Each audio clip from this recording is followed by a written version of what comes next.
Assalamualaikum warahmatullahi wabarakatuh. Ketemu lagi di pembelajaran online bersama Pak Mudiono dari SMP Yumtek 2 Tangerang. Pada pertemuan kali ini kita akan membahas tentang perubahan sosial budaya dan globalisasi. Mengapa baju koko seolah-olah menjadi budaya pakaian busana muslim, padahal sebenarnya baju koko itu merupakan budaya asli dari Tionghoa atau dari Cina. Mengapa demikian? Untuk mengetahui lebih lanjut, mengapa baju koko itu seolah-olah menjadi busana muslim, marilah kita ikuti penjelasan berikut ini.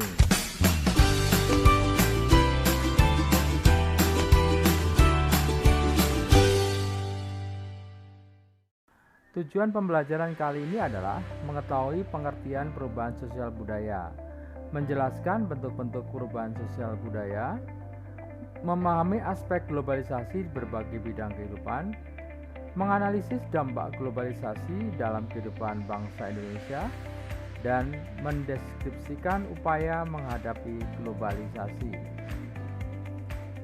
Perubahan sosial budaya, peta konsepnya adalah perubahan sosial budaya meliputi globalisasi. Globalisasi itu diantaranya globalisasi budaya, komunikasi, ekonomi, iptek, dan transportasi. Globalisasi itu berdampak terhadap dampak positif dan dampak negatif, makanya diperlukan upaya apa saja yang dilakukan untuk menghadapi globalisasi. Perubahan sosial budaya adalah perubahan yang terjadi di masyarakat, contohnya perubahan pada lembaga sosial, nilai sosial, pola perilaku, organisasi, kelompok sosial, dan lapisan masyarakat. Kecepatan perubahan sosial budaya setiap masyarakat berbeda-beda, tergantung dari terbuka atau tidaknya suatu masyarakat. Masyarakat industri akan mengalami perubahan sosial budaya lebih cepat dibandingkan pada masyarakat agraris. Perubahan dapat terjadi pada hal yang bersifat tradisional menjadi modern. Perubahan semacam ini dikenal juga dengan modernisasi. Apa itu modernisasi? Modernisasi adalah usaha untuk hidup sesuai dengan kondisi zaman sekarang. Modernisasi mencakup sistem nilai, cara berpikir, berperasaan, dan bertindak, serta teknologi yang sesuai dengan kondisi zaman sekarang. Selain perubahan sosial budaya dan modernisasi terjadi dalam masyarakat, terdapat juga proses globalisasi. Globalisasi adalah terbentuknya sistem organisasi dan komunikasi antar masyarakat di seluruh dunia untuk mengikuti sistem dan kaidah yang sama secara cepat. Globalisasi meliputi iptek, ekonomi, globalisasi transportasi, globalisasi politik, dan globalisasi budaya. Contoh perubahan sosial budaya yang terjadi di masyarakat banyak kita temui, diantaranya teknologi pertanian, sistem pembelajaran manual menjadi online, sistem transportasi, komunikasi, dan sebagainya. Bentuk perubahan sosial budaya meliputi bentuk perubahan dilihat dari waktunya, dari pengaruhnya, dan perencanaannya. Dilihat dari waktunya, perubahan sosial budaya terdiri dari perubahan revolusi dan perubahan evolusi. Dilihat dari pengaruhnya, bentuk perubahan sosial budaya terdiri dari perubahan yang sifatnya besar dan perubahan yang sifatnya kecil. Dilihat dari perencanaannya, bentuk perubahan terdiri dari perubahan yang direncanakan dan perubahan tidak direncanakan. Perubahan dilihat dari waktunya, perubahan sosial yang sifatnya lambat atau evolusi, perubahan sosial yang memerlukan waktu lama dan diikuti rentetan perubahan kecil yang terjadi secara lambat. Contohnya perkembangan masyarakat purba.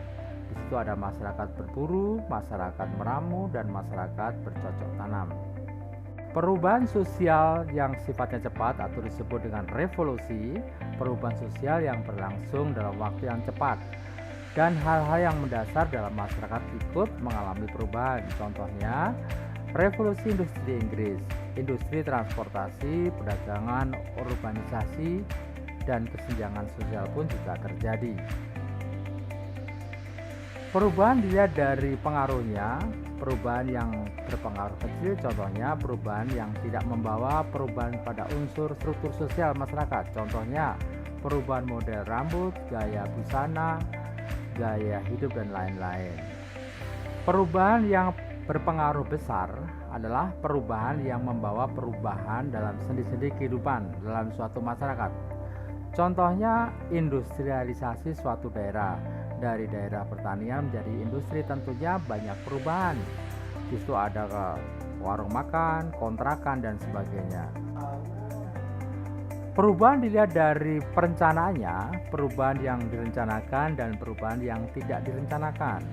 Perubahan yang direncanakan adalah perubahan yang memang diinginkan dan dikehendaki oleh masyarakat atau pihak yang menginginkan perubahan. Contohnya, pembangunan yang dilakukan di Indonesia. Perubahan yang tidak direncanakan adalah perubahan yang terjadi di luar jangkauan pengawasan masyarakat. Contohnya, misalnya bencana alam, gunung meletus, gempa bumi, banjir, dan sebagainya. Penyebab perubahan sosial budaya: 1. Bertambahnya dan berkurangnya jumlah penduduk. 2. Penemuan baru. 3. Konflik. 4. Terjadinya pemberontakan atau revolusi. Yang kelima, perubahan lingkungan alam. 6. Peperangan. Dan yang terakhir, pengaruh kebudayaan masyarakat lain. Mengapa perubahan jumlah penduduk dapat menyebabkan perubahan sosial budaya? Semakin besar jumlah penduduk, semakin banyak permasalahan yang dihadapi oleh suatu daerah. Contoh, suatu daerah yang padat penduduknya membutuhkan lahan, sarana prasarana yang banyak dibutuhkan.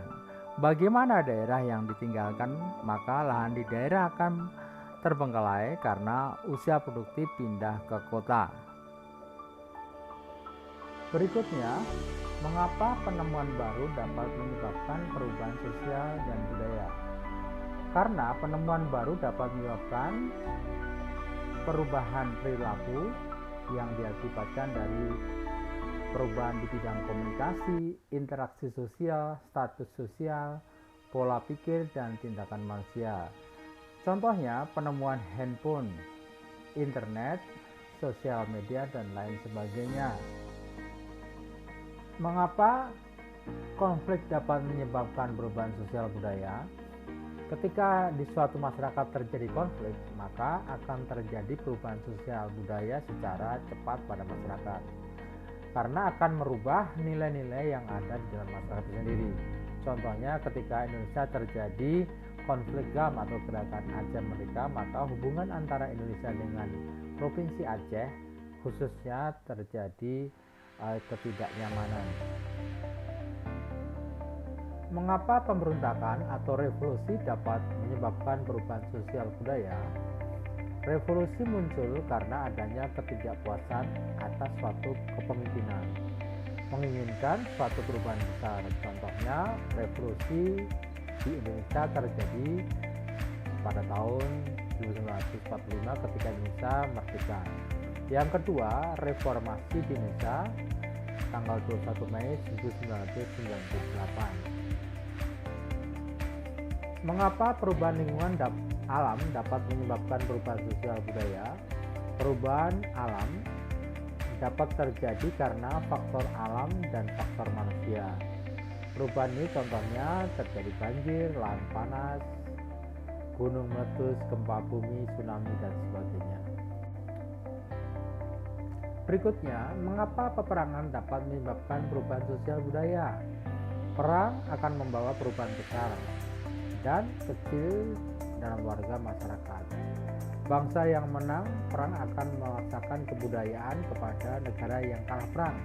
Contohnya, perang Indonesia melawan Hindia Belanda dan Jepang akan berdampak bidang sosial, ekonomi, budaya, dan politik. Mengapa pengaruh kebudayaan lain dapat menyebabkan perubahan sosial budaya? Karena kebudayaan dalam masyarakat mempunyai kecenderungan untuk saling mempengaruhi. pengaruh kebudayaan suatu masyarakat akan menyebabkan terjadinya perubahan sosial budaya. Contoh, pengaruh kebudayaan Hindu, pengaruh kebudayaan Islam, dan sebagainya. Dalam foto kalian bisa melihat bagaimana kebudayaan Konghucu berpengaruh terhadap kebudayaan Islam. Contohnya pembangunan masjid yang ada menaranya merupakan bangunan asli dari Tionghoa. Berikut ini proses pengaruh kebudayaan lain yang menyebabkan terjadinya perubahan sosial budaya, antara lain sebagai berikut. Yang pertama adalah difusi, proses penyebaran unsur baik berupa alat, ide atau gagasan dari suatu orang ke orang lain, dari suatu masyarakat ke masyarakat lain. Contohnya alat pertanian, alat teknologi pertukangan, dan sebagainya.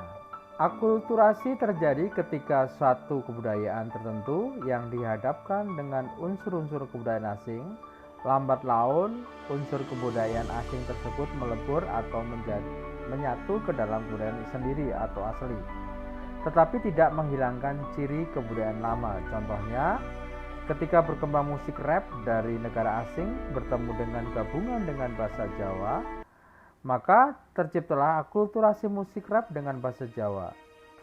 Berikutnya adalah asimilasi. Asimilasi mirip dengan akulturasi. Keduanya merupakan pertemuan kebudayaan. Bedanya terletak pada akulturasi sebagai pertemuan kebudayaan yang menghasilkan kebudayaan campuran, maka asimilasi merupakan pertemuan dua kebudayaan yang lambat laun melebur menjadi kebudayaan baru di mana unsur dari masing-masing kebudayaan asli hilang. Contohnya seperti baju koko dipakai oleh orang Islam, maka sebenarnya baju koko itu merupakan kebudayaan dari Cina. Contoh yang lain, kebudayaan perkawinan atau pernikahan campuran antara orang asing dengan Indonesia, maka budaya-budaya dari masing-masing keduanya tersebut akan hilang, melebur menjadi satu. Berikutnya adalah penetrasi. Penetrasi merupakan proses perembesan unsur budaya kepada suatu masyarakat, baik secara damai maupun paksaan. Masuknya unsur agama atau pemaksaan kebudayaan dari bangsa penjajah kepada bangsa yang dijajah merupakan contoh proses penetrasi. Berikutnya adalah invasi. Invasi yaitu masuknya unsur-unsur kebudayaan asing ke dalam kebudayaan setempat dengan peperangan atau penaklukan bangsa asing terhadap bangsa lain. Masuknya Belanda ke Indonesia pada masa penjajahan membawa serta unsur-unsur budaya yang sebagian diterapkan pada masyarakat daerah jajahannya. Apa saja unsur-unsur yang dipaksa untuk masuk ke bangsa Indonesia oleh penjajah Belanda? Beberapa unsur tersebut diantaranya adalah bahasa dan sistem pemerintahan. Berikutnya adalah milenarisme. Milenarisme yaitu salah satu bentuk kebangkitan yang berusaha mengangkat golongan masyarakat bawah yang tertindas dan telah lama menderita dalam kedudukan sosial yang rendah. Masyarakat pedalaman memiliki sumber daya alam yang melimpah, namun selama ini tidak dapat mengolah sumber daya alam itu karena telah dieksploitasi orang asing, dan sekarang berusaha untuk mengolah kekayaan alam mereka sendiri. Itu sebagai contoh daripada milenarisme. Demikian anak sekalian penjelasan yang Bapak sampaikan pada pertemuan kali ini. Mudah-mudahan apa yang Bapak sampaikan bisa diterima dan dipahami. Tetap jaga kesehatan, jaga jarak, pakai masker, dan cuci tangan. Selamat beraktivitas. Terima kasih. Assalamualaikum warahmatullahi wabarakatuh.